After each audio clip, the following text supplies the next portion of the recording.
Hey friends, in today's video, I want to talk to you about the Immortal SMG, which I believe is not only the best SMG in the game, but also the best weapon in the game, stemming from a combination of ease of use, lethality, and range coverage. The aggressive frame archetype is really that good right now. So how do you obtain it? This weekend you go flawless, or you play enough to rank up Saint 14 to around rank 10. I'm already on the next prestige, so it doesn't show here on the reward track, but you purchase your reward, then it unlocks for focus decoding, and then you spend an engram and hope that you get a good roll. That could be decent for PvE, but I'm gonna delete that for now. The one that I have has rangefinder, which I think is the main perk you're looking for, as well as kill clip, which is maybe the second best offering for PvP. Let me show you what an ideal roll looks like. This is a non-Adept roll. The difference is you get an extra 3 stability on Adept, and you can put an Adept Masterwork for an additional 10 range. I'll show you what that looks like. Compliments to d2foundry.gg. So there you go. 90, and then the field-tested origin trait can give extra range after a kill, which pushes it closer to 100. So what does that actually mean in damage fall off? It's about 25.5 meters. Almost 26. That's very good. That punch is way out of its weight class. It is comparable to a precision frame SMG like Shayura's Wrath with everything possible on Shayura's Wrath. That is how good this gun is. So let's talk about the lethality perks now that you understand the range. Target lock. By maintaining consecutive hits on an opponent, this could be headshots or body shots, it just ramps up a passive damage buff that culminates in a slightly faster time to kill. The normal time to kill on 10 resilience, 0.75. Target lock activates, 0.67. So it stays consistent. And if you're a mouse and keyboard player and can spray transfer between targets without dropping a bullet, then you can delete the second person. And it's like neuron activated dopamine rush anytime you hit one of those. So ultimately, I don't think you have to break your back over getting the Adept version. The non-Adept is just fine for now because we're on a ticking clock until Bungie nerfs this. I have no doubts that they're going to hit it. 65 days. And if you're the kind of player that thinks you need 10 extra range to compete, here's a secret. The most used weapon that I ever used in Destiny 2 is called the Last Word. And it has a TTK of 0.5-ish, like 0.53, 0.56, something like that. That's faster than 0.67.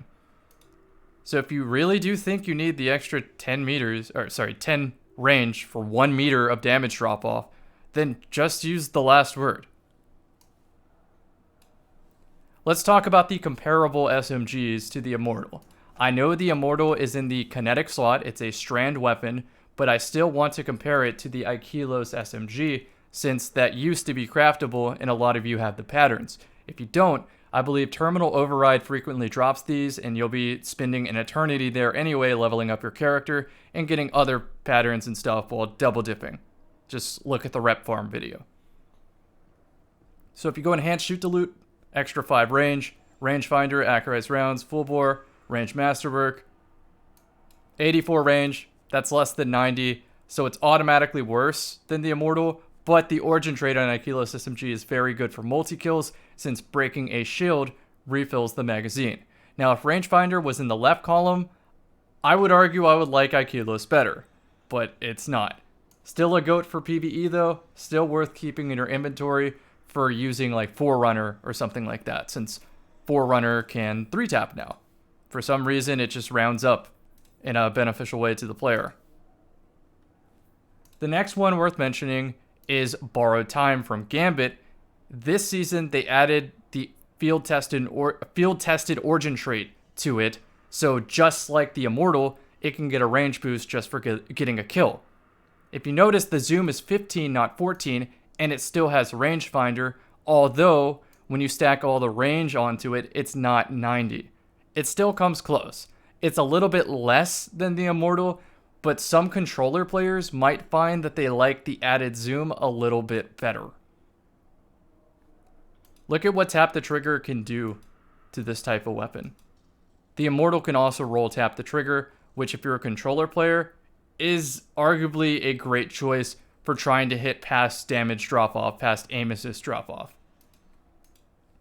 I think the move on Borrowed Time to keep up with target lock is going to be a damage perk. So Adrenaline Junkie, Rampage, Surrounded.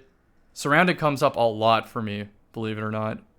There's also Frenzy, if you're the type to take up pot shot, move from cover to cover, and be in combat every 5 seconds. Yeah, it does come up.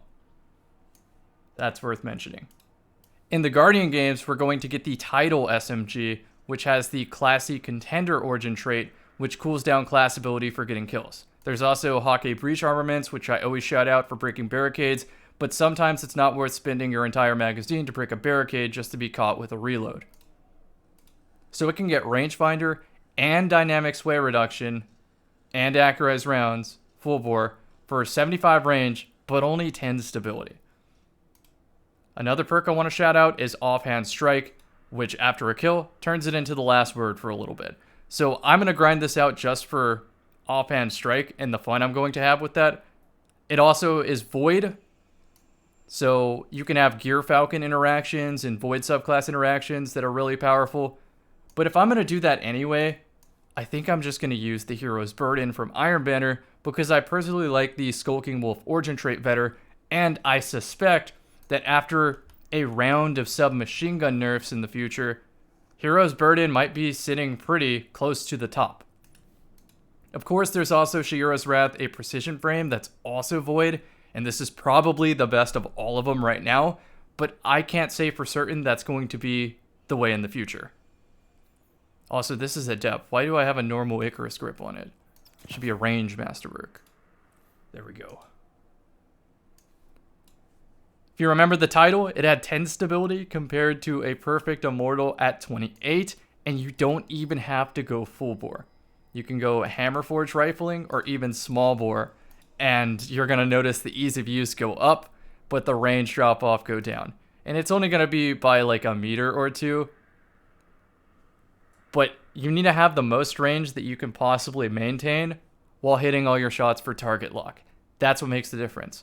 I think most mouse and keyboard players will be able to use full bore, but I'm just going to universally recommend Hammerforge rifling, or if you have some way to boost handling like Ophidian aspects, extended barrel so that the recoil direction goes up to 100, your shooting experience is easier, which means you're locking onto targets more. I think I've said everything I can to compare this to the rest of the sandbox. Right now, I believe there are two distinct ranges in PvP. It's either aggressive SMG range, which is 26 meters now, or no time to explain range, legal action 2 range. What's that pulse rifle called? I just crafted it. It's the spiral one, Gurren Lagann. There we go, this one. This is no time to explain, but in the energy slot because of nanotech tracer rockets. And so these will be like 36, 37, 38, 40 meters max, especially that legal action with the 22 zoom. Those are the lethal weapons in the Destiny sandbox right now, and so everything else has to play around them. If you're trying to use a hand cannon, you have to play literally perfect to handle those weapons. So I do think in the future, once SMGs and maybe high-impact pulse rifles are dealt with, we're going to have a more interesting weapon meta. But until then, I guess I'll see you in the next video.